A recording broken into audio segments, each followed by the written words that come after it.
పథకాల అమలు తీరును పరిశీలించేందుకు రాష్ట్ర రవాణా బీసీ సంక్షేమ శాఖ మంత్రి పొన్నం ప్రభాకర్ పల్లెబాట పట్టారు. పల్లెపల్లెకు పొన్నమన్న పల్లెపల్లెలో ప్రజాపాలన కార్యక్రమంలో భాగంగా హుస్నాబాద్ నియోజకవర్గం ఎల్కుర్తి మండలం కేశవాపురం గ్రామంలో మంత్రి పొన్నం ప్రభాకర్ ప్రజలతో రైతులతో ముఖాముఖి సమావేశం నిర్వహిస్తున్నారు. ఈ సందర్భంగా గ్రామంలో అమలవుతున్న ప్రభుత్వ సంక్షేమ పథకాలు అభివృద్ధి కార్యక్రమాలపై ప్రజలను అడిగి తెలుసుకుంటున్నారు. అదే సమయంలో రైతులు ఎదుర్కొంటున్న సమస్యలను నేరుగా విని వాటి పరిష్కారానికి సంబంధించిన అంశాలపై అధికారులతో చర్చిస్తున్నారు.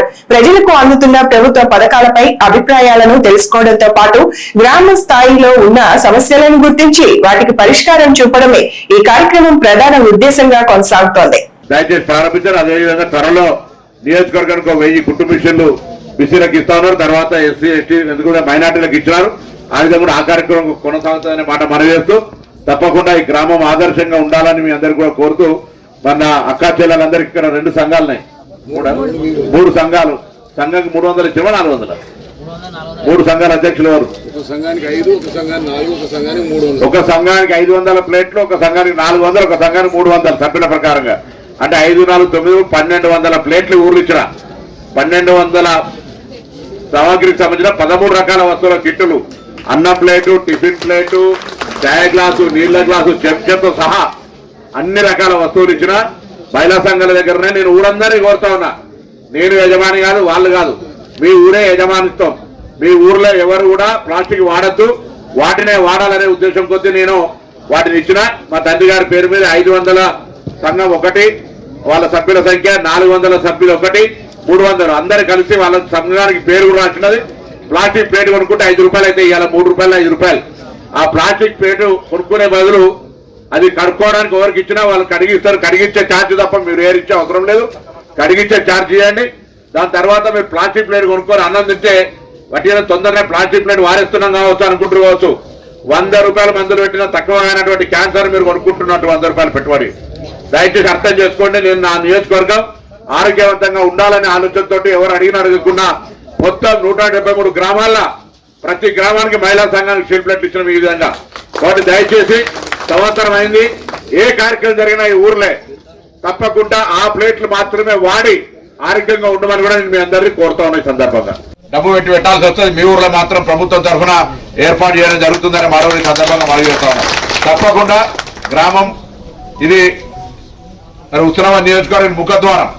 ఇది మీరు మూల గ్రామం అనుకోవద్దు. నేను ముందు కూడా చెప్పినా ముఖద్వారంగా తప్పకుండా దీనికి అన్ని రకాలుగా అభివృద్ధి చేస్తామనే మాట మనవి చేస్తూ ముందుగా జలసిరి గురించి కార్యక్రమాన్ని ఏపీఎం గారు దీనికి సంబంధించి వివరించాల్సిందిగా ఏపీఓ గారు జలసిరి కార్యక్రమానికి సంబంధించి వాళ్ళకు రైతాంగాన్ని స్పష్టంగా అర్థమయ్యే విధంగా చెప్పాల్సిందే విజ్ఞప్తి చేస్తాను. బట్టుపల్లి సమీపంలోని వరంగల్ సాంఘిక సంక్షేమ గురుకుల మహిళా డిగ్రీ కళాశాలలో నూతనంగా చేరిన జూనియర్ విద్యార్థులకు ఆత్మీయ స్వాగతం పలుకుతూ ఫ్రెషర్స్ పార్టీని ఘనంగా నిర్వహించారు. ఈ కార్యక్రమంలో కళాశాల ప్రిన్సిపల్, అధ్యాపకులు, సీనియర్, జూనియర్ విద్యార్థులు పాల్గొన్నారు. విద్యార్థులు వివిధ సాంస్కృతిక కార్యక్రమాలు, నృత్యాలు, పాటలు, వినోద కార్యక్రమాలతో తమ ప్రతిభను ప్రదర్శించారు. అధ్యాపకులు సైతం విద్యార్థులను ప్రోత్సహిస్తూ కార్యక్రమంలో ఉత్సాహంగా పాల్గొన్నారు. సీనియర్ విద్యార్థులు జూనియర్లకు ఆత్మీయ స్వాగతం పలికి కళాశాల వాతావరణంలో అందరితో కలిసిమెలిసి ముందుకు సాగాలని సూచించారు. ఈ సందర్భంగా ప్రిన్సిపల్, అధ్యాపకులు మాట్లాడుతూ కళాశాల జీవితం కేవలం విద్యాభ్యాసానికే పరిమితం కాకుండా వ్యక్తిత్వ వికాసం, నైపుణ్యాభివృద్ధి, నాయకత్వ లక్షణాలు, క్రమశిక్షణ, బాధ్యతాయుతమైన పౌరులుగా ఎదగడానికి గొప్ప అవకాశమని తెలిపారు. ఉమాదేవి తెలుగు అధ్యాపకురాలని ఈ రోజు ఏర్పాటు చేసుకున్నటువంటి సమావేశము, ఈ కార్యక్రమము ఎవరైతే పూర్వ విద్యార్థులు ఉన్నారో వాళ్ళు నూతనంగా విచ్చేసినటువంటి విద్యార్థులకి స్వాగతం కోసమని ఏర్పాటు చేసుకున్నటువంటి వేడుక. ఇందులో ఎవరైతే పూర్వ విద్యార్థులు ఉన్నారో వాళ్ళు అంటే వాళ్ళ అనుభవాలన్నీ వీళ్ళతోటి పంచుకుంటూ వాళ్ళు సాధించినటువంటి ఘన విజయాలు, చాలా మందికి అనేక ఉద్యోగాల్లో వాళ్ళు సెటిల్ అయ్యారు. 20,000 ప్యాకేజీ 20,000 నుండి 30,000 వరకు 10,000 వరకు కూడా 80% మంది విద్యార్థులు ఉద్యోగాలు సాధించడం జరిగింది. వాళ్ళ అనుభవాలన్నీ వీళ్ళతో చెప్పుకుంటూ అంటే మీకు కూడా ఇలాంటి అవకాశాలు ఉంటాయి, వీటిని సద్వినియోగం చేసుకోవాలని చెప్తున్నారు. అదే కాకుండా అంటే కళాశాలలో ఎలా ఉండాలి, ఎలా ఉండకూడదు అనేటువంటి అన్ని విషయాల్ని కూడా వాళ్ళు అంటే కొత్తగా వచ్చారు కాబట్టి భయస్థులుగా ఉంటారు. ఆ భయాన్ని వీడడం కోసం అని చెప్పేసి ఒక అవకాశం ఇది వాళ్ళందరికీ. వీళ్ళు కూడా ఉన్నటువంటి వాళ్ళు అంటే ఏ టాలెంట్ మాకుంది, మేము ముందు ఏ అవకాశాలు అందిపుచ్చుకోవాలనేటువంటి దానికి కూడా ఒక వేదిక ఇది. Thank you. నా పేరు doctor D Madhavi, political science lecturer in TGSW RDC Warangal east college. ఇవాళ ఫ్రెషర్స్ పార్టీ మా పిల్లలు ఇక్కడ జరుపుకుంటున్నారు. ఎందుకంటే డిఫరెంట్ ప్లేసెస్ నుంచి డిఫరెంట్ కల్చర్స్ తోటి పిల్లలు అనేది అడ్మిషన్ తీసుకుని మన కాలేజెస్ లో జాయిన్ అవ్వడం జరుగుతుంది. కానీ పిల్లల మధ్యలో వేరియేషన్స్ అన్ని ఏవి ఉండొద్దు, కలిసి ఉండాలి భిన్నత్వంలో ఏకత్వం లాగా అని చెప్పేసి మనం ఫ్రెషర్స్ పార్టీని అరేంజ్ చేసుకోవడం జరుగుతుంది. కాబట్టి ఇవాళ పిల్లలు చాలా మంచి ఎనర్జెటిక్ గా డాన్స్ ప్రోగ్రామ్స్ ఇవ్వడానికి కానీ, వాళ్ళు ఒకళ్ళతో మింగిల్ కావడానికి కానీ, కాలేజ్ కల్చర్ ని కూడా అడాప్ట్ చేసుకోవడానికి కానీ ఇది ఒక మంచి అవకాశం పిల్లలకి. అలాగే జూనియర్స్ ఎవరైతే ఉన్నారో సీనియర్స్ దగ్గర నుంచి మంచి అలవాట్లు ఏవైతే ఉన్నాయో నేర్చుకోవడానికి కూడా వాళ్ళకి ఇది ఒక అవకాశంగా భావిస్తూ ఈ ప్రోగ్రామ్ ఏర్పాటు చేసిన మా ప్రిన్సిపల్ మేడం గారికి అండ్ స్టూడెంట్ కౌన్సిల్ పిల్లలు చాలా కష్టపడ్డారు ఈ ప్రోగ్రామ్ గురించి. And cultural committee all the lecturers కి ధన్యవాదాలు. Welfare residential degree college Warangal east నందు ఇవాళ పూర్వ విద్యార్థులందరూ కలిసి సెకండ్ థర్డ్ ఇయర్స్ అందరూ కలిసి అత్యద్భుతంగా ఫస్ట్ ఇయర్ పిల్లలకి ఫ్రెషర్స్ డే అనేది నిర్వహిస్తున్నారు.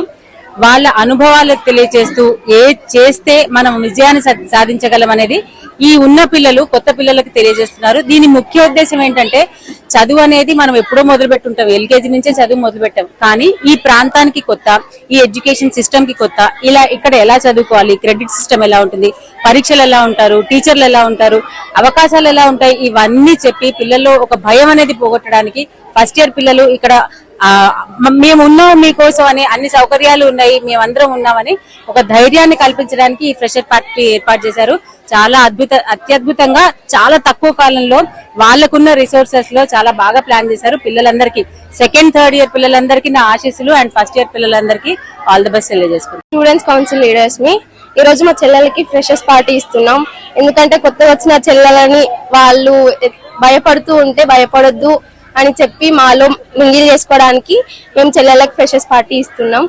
అందరూ వేరు కాదు, అందరు ఒక్కటే, అందరం కలిసి ఉండాలి అని వాళ్ళని ఇన్వైట్ చేస్తున్నాం. ఈ ప్రోగ్రామ్ చేపిస్తున్నందుకు మా ప్రిన్సిపల్ మేడం ని, మా టీచర్స్ ని అందరం మేము థ్యాంక్స్ అండ్ ధన్యవాదాలు తెలుపుకుంటున్నాం. సో మీరు వచ్చి మమ్మల్ని ఇలా అడుగుతున్నందుకు చాలా థ్యాంక్స్. మేమందరం చాలా హ్యాపీగా ఫీల్ అవుతున్నాం. Thank you. ఖమ్మం జిల్లా మధిరలోని ఏకేఆర్ మల్టీ స్పెషాలిటీ హాస్పిటల్లో వైద్యులు అరుదైన వైద్య కేసుకు విజయవంతంగా చికిత్స అందించారు. గత 2 ఏళ్లుగా వెన్నునొప్పితో బాధపడుతున్న రోగికి పాట్స్ పైన ఉన్నట్లు గుర్తించారు. చర్మం నుంచి చీము కారడంతో పాటు ఆహారపు తూనకలు బయటపడుతున్నాయనే లక్షణాలను ఆధారంగా తీసుకుని వైద్యులు ఎంటీరోకట్యునస్ ఫిస్టులాను నిర్ధారించారు. శస్త్రచికిత్స ద్వారా దెబ్బతిన్న పేగు భాగాన్ని తొలగించి తాత్కాలిక స్టోమా ఏర్పాటు చేశారు. ప్రస్తుతం రోగికి యాంటీ ట్యూబికల్ ట్రీట్మెంట్ కొనసాగుతుండగా 2 నెలల తర్వాత స్టోమా రివర్సల్ శస్త్రచికిత్స చేపట్టేందుకు వైద్య బృందం సిద్ధమవుతోంది. ఈ అరుదైన కేసును విజయవంతంగా నిర్వహించిన వైద్యులను ఆసుపత్రి యాజమాన్యం అభినందించింది. Today is the most auspicious day అనుకుంటున్నాను. ఎందుకంటే ఇన్నేళ్ల చరిత్రలో మధిర పరిసర ప్రాంత ప్రజలకి ఒక చక్కటి అరుదైనటువంటి సంఘటన నిజంగా చాలా గొప్ప విషయం. నిజంగా ఒక డాక్టర్గా, ఒక హాస్పిటల్ ఓనర్గా నేను గర్వించదగ్గ అంశం ఇది. సో ప్రముఖ senior general surgeon, laparoscope surgeon తన అనుభవంతో చాలా ఛాలెంజింగ్ తీసుకొని ఒక రేర్ కేసుని ఈరోజు మన హాస్పిటల్లో సర్జరీ చేయడం జరిగింది. చాలా రోజులుగా బాధపడుతున్నటువంటి తిరుజమ్మ గారు అనే పేషెంట్ మన హాస్పిటల్లో ఒక నమ్మకంతో, విశ్వాసంతో జాయిన్ అయిపోయి తను చక్కగా ఈరోజు సర్జరీ చేసుకుని ఒక 2 ఫేసులుగా చేసినటువంటి సర్జరీలో తను పూర్తిగా కోలుకొని మన ముందు కూర్చున్నారు. నిజంగా ఇది చాలా చక్కటి అరుదైన సంఘటన కావచ్చు, కానీ మాకు అందరికీ ఆనందం కలిగించేటువంటి అంశం ఇది. సో ఒకవైపు పేషెంట్ ట్రీట్ చేసే అంశంలో కానీ, మనం తీసుకున్నటువంటి జాగ్రత్తలో, వాళ్ళు మన మీద నమ్మకంలో, డాక్టర్ గారు శ్రమపడి ఆ సర్జరీకి దాదాపు 2 సార్లు ఒక్కొక్క టైంకి దాదాపు 3 నుంచి 4 గంటలు సమయం పట్టింది.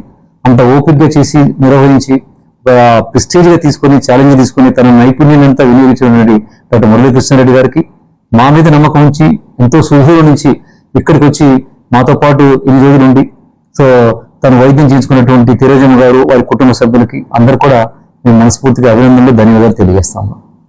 వైఎస్ఆర్ జిల్లా కడపలో మాజీ డిప్యూటీ సీఎం అంజద్ బాషా మీడియా సమావేశం నిర్వహించారు.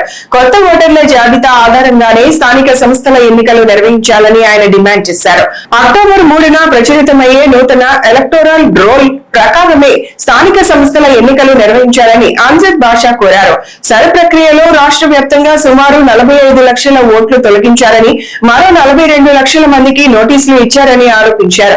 కడప నియోజకవర్గంలో సుమారు 67,000 ఓట్లు తొలగించారని, 77,000 మందికి నోటీసులు ఇచ్చారని తెలిపారు. గతంలో 2.87 లక్షలుగా ఉన్న కడప ఓటర్ల సంఖ్య సర్ అనంతరం 2.17 లక్షలకు తగ్గిందన్నారు. సరైన ఓటర్ల జాబితా లేకుండా ఎన్నికలు నిర్వహిస్తే భవిష్యత్తులో న్యాయపరమైన చిక్కులు తలెత్తే అవకాశం ఉందని అంజద్ బాషా పేర్కొన్నారు. ఎన్నికల ప్రక్రియలో పారదర్శకత పాటించాలని, కొత్త ఓటర్ల జాబితా ప్రకారమే స్థానిక సంస్థల ఎన్నికలు నిర్వహించాలని రాష్ట్ర ఎన్నికల సంఘాన్ని కోరారు. కడప నియోజకవర్గంలో గతంలో 2025కు సంబంధించి ఓటర్ లిస్టు ప్రకారంగా 2,87,000 ఓట్లు కడప నియోజకవర్గంలో ఉన్నాయి. ఎన్ని? 2,87,000 ఓట్లు ఉన్నాయి. ఈ ఎస్ఐఆర్ ప్రక్రియ ప్రారంభమైన తర్వాత మరి అప్లికేషన్స్ అన్ని కూడా డిస్ట్రిబ్యూట్ అయ్యి ఆ అప్లికేషన్స్ అన్ని కూడా తీసుకున్న తర్వాత మిగిలిన ఓటర్లు ఎంతమంది అంటే కడప నియోజకవర్గంలో 2,17,000 మంది ఓటర్లు మిగలడం జరిగింది. అంటే సుమారుగా ఎస్ఐఆర్ ప్రక్రియలో 67,000 ఓట్లు తొలగించబడ్డాయి. 67,000 ఓట్లు తొలగించబడ్డాయి. మరి ఆ 67,000 ఓట్లు తొలగించబడ్డాయి. దాంట్లో వివరణ మనం తీసుకుంటే ఇన్డెప్త్గా 7,900 మంది చనిపోవడం జరిగింది. డెత్ 7,900. పర్మనెంట్గా షిఫ్ట్ అయిన వాళ్ళు, ఇక్కడ నుంచి ఇతర ప్రాంతాలకు షిఫ్ట్ అయినటి 18,500 మంది ఈ ప్రాంతం నుంచి ఇతర ప్రాంతాలకు పర్మనెంట్గా షిఫ్ట్ కావడం జరిగింది. మరి అదేవిధంగా డూప్లికేట్ మరి డబుల్ ఓట్లు ఈ కడప నియోజకవర్గంలో సుమారుగా 8,700 ఓట్లు ఉన్నాయి. మరి అదేవిధంగా అన్ట్రేస్డ్ అంటే వాళ్ళ అడ్రస్ కూడా తెలియని సంఖ్య ఎంతంటే సుమారుగా 32,000. ఆ రకంగా సుమారుగా 67,000 మరి ఈ కడప నియోజకవర్గంలోనే ఎస్ఐఆర్ ప్రక్రియలో తొలగించబడ్డాయి. మరి అదే కాకుండా మరి ఈరోజు ఒక్క కడప నియోజకవర్గంలోనే 77,000 మందికి నోటీసెస్ జనరేట్ కావడం జరిగింది. ఎంత? 77,000 మందికి. అంటే 2,17,000 మందిలో 77,000 మందికి వివిధ కారణాల చేత నోటీసెస్ సర్వ్ చేయడం జరిగింది. మరి ఈ రకంగా చూస్తే తొలగించబడ్డ 67,000 ఓట్లు, మరి ఈరోజు నోటీసెస్ జనరేట్ చేసింది 77,000. సుమారుగా 1,44,000 ఓట్లు ఈరోజు అనిశ్చితికి గురైన పరిస్థితి. ఇంకా దాంట్లో ఎన్ని తేల్తాయో, 77,000 నోటీసెస్లో ఎంతమంది ఆధారాలతో నిరూపించుకుంటారు అనేది స్పష్టత లేదు. కడప జిల్లా వేంపల్లిలో మాజీ ప్రధాని భారతరత్న స్వర్గీయ రాజీవ్ గాంధీ 83వ జయంతి వేడుకలను కాంగ్రెస్ నాయకులు ఘనంగా నిర్వహించారు. కార్యక్రమంలో రాజ్యసభ మాజీ సభ్యులు, కాంగ్రెస్ రాష్ట్ర media chairman doctor Narreddy Tulasireddy పాల్గొని రాజీవ్ గాంధీకి నివాళులు అర్పించారు. రాజీవ్ గాంధీ గొప్ప దార్శనికుడు, రాజనీతిజ్ఞుడని తులసిరెడ్డి కొనియాడారు. ఓటు హక్కు వయో పరిమితిని 21 నుంచి 18 ఏళ్లకు తగ్గించి యువతను ప్రజాస్వామ్య ప్రక్రియలో భాగస్వాములను చేశారని తెలిపారు. స్థానిక సంస్థల్లో మహిళలకు 33% రిజర్వేషన్ల కోసం కృషి చేశారని, స్థానిక సంస్థలకు రాజ్యాంగ ప్రతిపత్తి కల్పించి గ్రామ స్వరాజ్యానికి బాటలు వేశారని పేర్కొన్నారు.